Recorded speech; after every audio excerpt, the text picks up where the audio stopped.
हे improvers, आज हम इस वीडियो में सीखेंगे 3 lessons from the life of Elon Musk. Lesson number 1, keep learning. Elon Musk बचपन से बहुत बुक्स पढ़ते हैं, जिनकी रीडिंग हैबिट्स पर हमारी डेडिकेटेड वीडियो भी है, जो आपको आई बटन पर क्लिक करके मिल जाएगी। तो वो बचपन में रोजाना 10 से 15 घंटे बुक्स पढ़ते थे। उन्होंने 12 साल की उम्र में पूरी ब्रिटानिका इंसाइक्लोपीडिया, जो 30 वॉल्यूम में आती है, 30 बड़ी मोटी किताब, वो सब उन्होंने 12 साल की उम्र में पढ़ ली थी। वो बचपन में इंट्रोवर्ट टाइप के इंसान थे। उनका कोई खास दोस्त नहीं था और उनको स्कूल में बहुत परेशान किया जाता था, बहुत बुली किया जाता था। लेकिन उनमें कुछ नया सीखने का, कुछ लर्न करने का एक ऑब्सेशन था, एक जुनून था। इसीलिए उन्होंने 9 साल की उम्र में 6 महीने का बेसिक प्रोग्रामिंग कोर्स बिना सोए 3 दिन में ख़त्म कर दिया और 12 साल की उम्र में खुद की गेम बनाकर बेच दी। और अभी भी वो सेल्फ टॉट प्रोग्रामर है। किस तरह कंप्यूटर को कमांड देना, वो उन्होंने खुद सीखा है। इसी लर्निंग के जुनून के कारण और कुछ नया सीखने के जुनून के कारण जब उनको पता चला कि एक रॉकेट की कीमत $8 मिलियन होती है, तो उन्होंने ये सोचा कि ऐसे तो स्पेस ट्रैवल कभी भी कमर्शियली अवेलेबल नहीं होगा, क्योंकि कॉस्ट बहुत बढ़ जाएगी। यानी जिस तरह एक इंसान एरोप्लेन्स के अंदर ट्रैवल करता है, उस तरह कभी भी वो रॉकेट के अंदर ट्रैवल नहीं कर सकता। तो उन्होंने खुद रॉकेट साइंस सीखा और पढ़ा कि रॉकेट कैसे काम करता है और स्पेस एक्स की शुरुआत कर दी।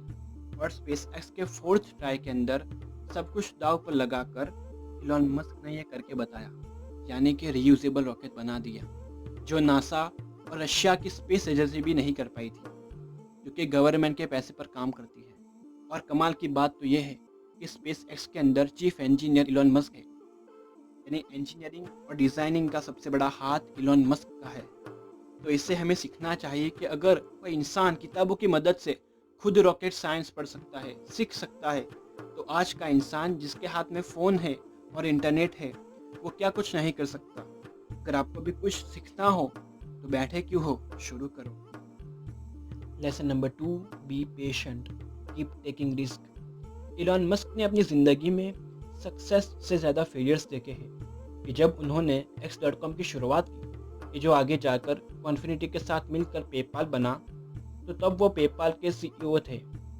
लेकिन जब 2002 में .com क्रैश हुआ, तब पेपाल के सीटीओ और इलॉन मस्क के बीच में बहस हो गई और कहासुनी हुई। और तब इलॉन मस्क की नई नई शादी हुई थी।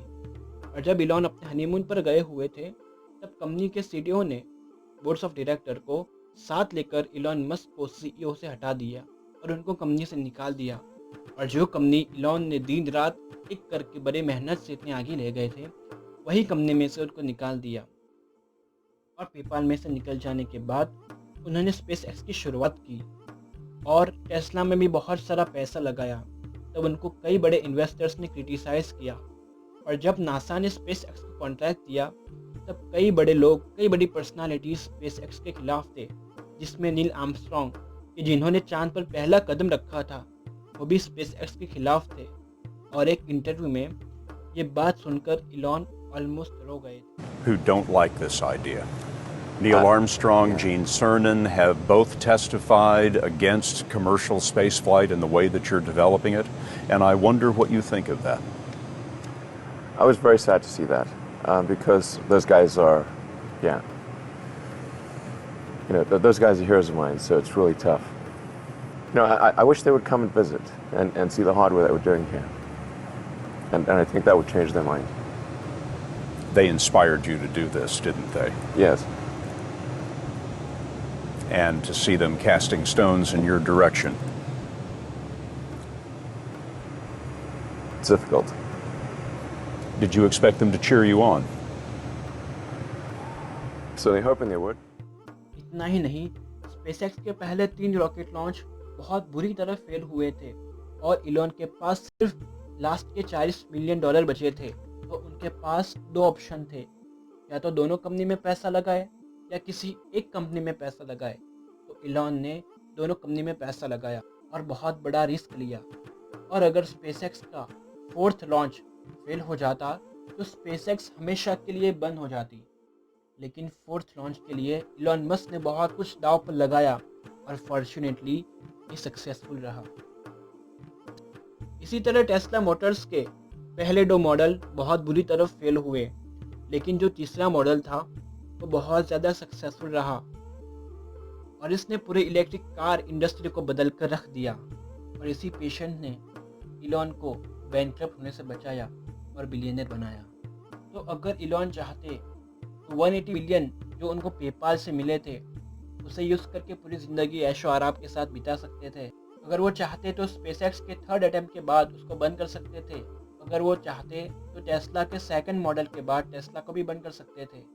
लेकिन उन्होंने सब्र रखा और जिसने उनको आज दुनिया का 5th वेल्थीएस्ट मैन बनाया। Lesson number 3, don't follow trend, be the trend या कीप इनोवेटिंग। अगर आपने ध्यान से ऑब्जर्व किया हो तो आपको पता चलेगा कि इलॉन मस्क ने कभी किसी ट्रेंड को फॉलो नहीं किया, बल्कि उन्होंने खुद ट्रेंड बनाया है, क्रिएट किया है। उनकी सबसे पहली कंपनी zip.com जो ये बताती थी कि कौन सा बिजनेस कहाँ पर लोकेट है। इन शॉर्ट ये एक ऑनलाइन मैप था और वो उस टाइम की ऐसी पहली कंपनी थी जो ऐसा कोई काम कर रही थी। फिर ईमेल के थ्रू ऑनलाइन ट्रांजैक्शन करने वाली साइट x.com, वो भी ऑनलाइन ट्रांजैक्शन शुरू करने वाली पहली कंपनी थी। इसी तरह रियूजेबल रॉकेट बनाने का ट्रेंड भी उन्होंने ही शुरू किया है। जब टेस्ला का 3rd मॉडल बहुत सक्सेसफुल रहा उसके बाद कई बड़ी बड़ी कंपनीज वॉक्सवैगन, निसान, उन्होंने भी इलेक्ट्रिक कार बनानी शुरू की।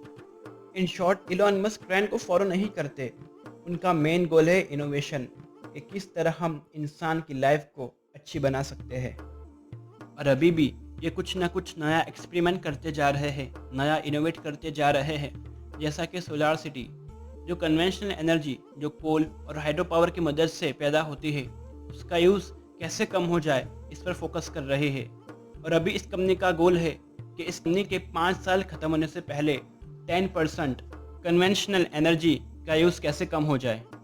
ओपन एआई जो आर्टिफिशियल इंटेलिजेंस पर काम कर रहा है। न्यूरालिंक जो इंसानों को एआई से लड़ने में मदद करेगा। हाँ, लड़ने में, क्योंकि इलॉन मस्क का मानना है कि आज दुनिया के कुछ सबसे इंटेलिजेंट लोग एआई पर काम कर रहे हैं और अगर कल ये डेवलप हो जाती है तो ये ताकत रखती है कि वो इंसान को अपना गुलाम बना दे और पूरी इंसानियत को ख़त्म कर दे। इसीलिए वह न्यूरालिंक में ऐसे चिप बनाना चाहते हैं कि जिस तरह आज हम मोबाइल्स के अंदर कोई एप्लीकेशन डाउनलोड करते हैं उसी तरह हमको जो चीज़ सीखनी होगी हम उसे डाउनलोड करके उसे कर सकेंगे, जैसा कि मैट्रिक्स मूवी में बताया गया है। Can you fly that thing? Not yet. Operator. Tank, I need a pilot program for a B-212 helicopter. Hurry.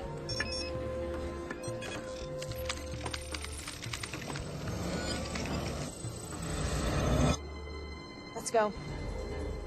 और अभी न्यूरालिंक अपाहिज लोगों की मदद कर रहा है। द बोरिंग कंपनी जो टनल खोद के ट्रांसपोर्टेशन सिस्टम को बहुत फास्ट कर देगी, जिसमें हम 1 घंटे में 700 माइल तक का सफ़र कर सकेंगे।